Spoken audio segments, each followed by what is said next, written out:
శ్రీ గురుభ్యో నమః. శ్రీ మాత్రే నమః. నవరాత్రుల్లో 5వ రోజు అమ్మవారు స్కందమాత రూపంలో భక్తులకు దర్శనమిస్తారు. ఈ స్కందమాత ఎలాంటి రూపు కలిగి ఉంటుంది, ఆ అమ్మ అనుగ్రహం ఇవ్వడానికి ఆమె వెనుకున్న కథ ఏంటి, ఇలాంటి విషయాల్ని మనం ఇప్పుడు తెలుసుకుందాం. స్కందమాత దుర్గాదేవి యొక్క 5వ అవతారంగా నవరాత్రి రోజుల్లో పూజింపబడుతుంది అని మనం చెప్పుకున్నాం కదా. స్కంద అంటే కార్తికేయుడికి ఉన్న మరొక పేరుగా చెప్తారు. మాత అంటే తల్లి అని అర్థం వస్తుంది. స్కందమాత అంటే కార్తికేయుడికి తల్లి. పేరు నుంచే మనకు ఆ మాత యొక్క రూపం ఏమిటి అనేది అర్థమవుతుంది. దుర్గాదేవికి ఈ రూపంలో 4 చేతులుంటాయి. ఒక చేతిలో కార్తికేయుడిని పట్టుకొని ఉంటుంది, 2వ మరియు 3వ చేతుల్లో కమలాన్ని పట్టుకొని 4వ చేత్తో తన భక్తులను అనుగ్రహిస్తూ ఉంటుంది. ఆమె సింహాన్ని అధిరోహించి ఉంటుంది మరియు కమలంపై కూర్చొని ఉంటుంది. దీని కారణంగా ఆమెను పద్మాసన అని కూడా పిలుస్తూ ఉంటారు. ఇక కార్తికేయుణ్ణి దక్షిణ భారతదేశంలో మురుగన్ అని కూడా పిలుస్తారు. అతను దేవతల సైన్యానికి అధిపతి. నిజానికి కార్తికేయ జననం ఒక ఆసక్తికరమైన కథగా చెప్తారు. సతీదేవి ఆత్మాహుతి చేసుకున్న తర్వాత శివుడు ప్రాపంచిక విషయాలన్నిటి నుంచి దూరంగా ఉండి కఠోరమైన తపస్సు చేసి సన్యసిస్తాడు.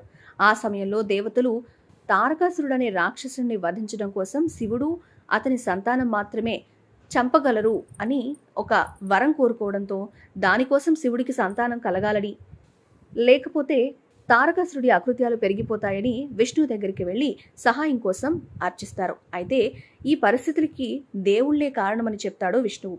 శివుడు లేకుండా వారు దక్ష ప్రజాపతి యజ్ఞానికి హాజరు కాలేదు కాబట్టి సతీదేవి తన్ను తాను దహనం చేసుకుంది. ఆదిశక్తి యొక్క అవతారమైన శివుని భార్యగా నిర్ణయించబడ్డ పార్వతి గురించి వాళ్ళకి చెప్తారు. ఇక దేవతల తరపున నారదుడు పార్వతీదేవిని సంప్రదించి ఆమె తపస్సు చేస్తే శివుణ్ణి భార్యగా పొందుతుందని చెప్పి 1000 సంవత్సరాలు తపస్సు చేసి పశ్చాత్తాపడ్డ శివుడు పార్వతిని వివాహం చేసుకుంటాడు. శివుడు పార్వతీదేవి కలుసుకోవడం వల్ల అతని బీజం ఉత్పత్తి అవుతుంది. విత్తనం నుంచి తేజస్సు శివుని సంతానం అయ్యే వరకు ఆ విత్తనాన్ని సురక్షితంగా శరవణ సరస్సుకు తీసుకువెళ్లే బాధ్యతను అగ్ని భగవానుడికి ఇస్తారు. విత్తనం నుంచి వచ్చే వేడి అగ్ని కూడా భరించలేకపోతుంది. అప్పుడు ఆ విత్తనాన్ని గంగకిస్తారు.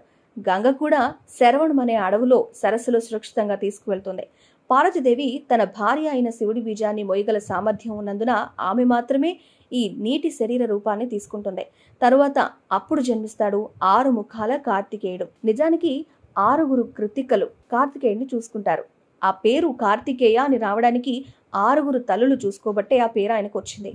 అతడు అందమైన, తెలివైన, శక్తివంతమైన యువకుడిగా పెరిగాడు. తద్వారా అతనికి కుమార అనే పేరు వచ్చింది. నిజానికి సంస్కృతంలో కుమార అంటే యువకుడు అనే అర్థం వస్తుంది. కార్తికేయుణ్ణి బ్రహ్మ బోధించవలసి ఉంది. మొదటి రోజు అతడు ఓం అంటే బ్రహ్మని అడిగాడు. బ్రహ్మ అతనికి 12,000 శ్లోకాలతో అర్థాన్ని వివరించాడు. కానీ అతడు సంతృప్తి చెందలేదట. 12 లక్షల శ్లోకాల్లో తనకు అర్థాన్ని వివరించమని శివుణ్ణి అదే ప్రశ్న అడిగాడు. అప్పటికి తృప్తి చెందని అతను స్వయంగా 12 కోట్ల శ్లోకాలతో ఓం అనే శబ్దానికి అర్థాన్ని వివరించాడు. దేవతల సైన్యానికి సేనాధిపతిగా అతడు అందరు దేవతలచే ఆశీర్వదించబడ్డాడు. మరియు తారకాసురుడు శూర పద్మాంతో యుద్ధానికి ప్రత్యేక ఆయుధాలను కూడా అందిస్తాడు.